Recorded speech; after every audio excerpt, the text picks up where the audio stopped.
ఈ పరిసర ప్రాంతంలో నివసిస్తున్న ప్రియ సహోదరి సహోదరులకు మా యొక్క వందనాలు శుభాలు చెల్లిస్తున్నామండి.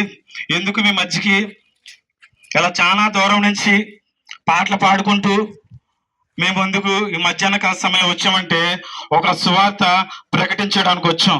ఈ లోకంలో అనేకమైన వార్తలు ఉంటాయండి. పేపర్ వార్తలు, టీవీ వార్తలు, న్యూస్ ఛానల్స్ ఉంటాయి. అవి ఈ లోకానికి సంబంధించినవి. ఇప్పుడు నేను చెప్పే వార్త ఏంటంటే పరలోకం నుంచి వచ్చిన వార్త.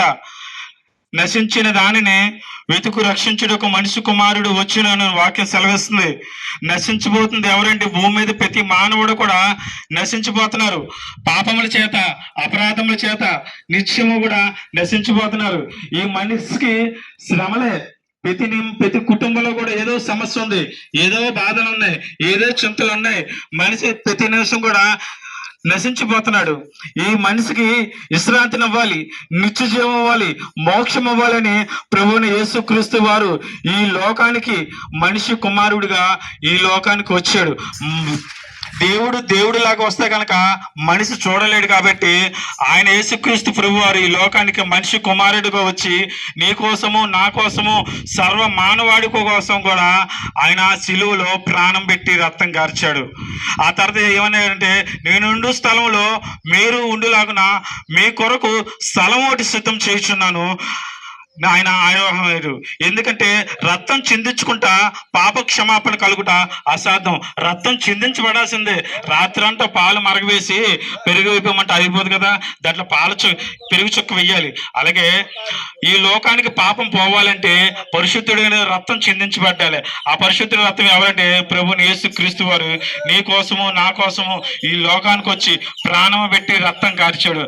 ఆయన ఏమన్నాడంటే ఎండి బంగారాలు, ఆస్తులు, అంతస్తులు ఏమి అడగట్లేదు. ఆయన ఏం అడుగుతున్నాడంటే హృదయాన్ని అడుగుతున్నాడు. మన శరీరానికి దెబ్బ తగ్గితే బాగు చేసుకోగలం, హృదయాన్ని బాగు చేసుకోగలమా? హృదయాన్ని బాగు చేసే దేవుడు ఎవరంటే ప్రభుని యేసుక్రీస్తు వారు. ఆయన దగ్గర రక్షణ ఉంది, ఆయన దగ్గర స్వస్థత ఉంది, ఆయన దగ్గర పరలోక రాజ్యం ఉన్నది. మరి ఆ రాజ్యం సిద్ధపడాలంటే మనం ఏం చేయాలంటే యేసుక్రీస్తు సొంత రక్షకుడిగా అంగీకరిస్తే చాలు. అందుకని ప్రతి ఒక్కరు కూడా ఎందుకు మేము ఏలూరు నుంచి వచ్చాము అంటే అందరూ కూడా తెలుసుకోవాలి.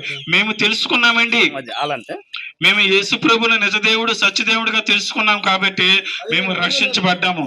కావున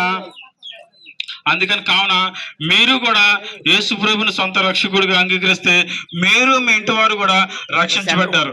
ఈ యేసు ప్రభుని నమ్మి నష్టపోయారు, చెడిపోయారు, నాశనం అయిపోయారని ప్రపంచ చరిత్రలో ఎక్కడ లేరు.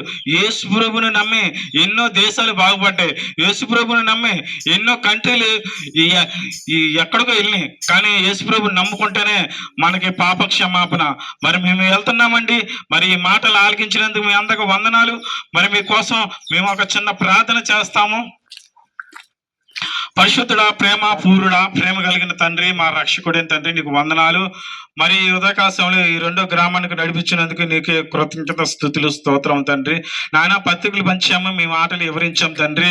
నాయన ఇక్కడ ఎవరైతే అనారోగ్యంతో ఉన్నారో వాళ్ళని స్వస్థపరచండి, పాడి పంటలు మీరు దీవించండి. నాయన గర్భిణీ స్త్రీలు ఉంటూ ముట్టండి, ఫ్రీ డెలివరీ అవడానికి సహాయం దయచండి.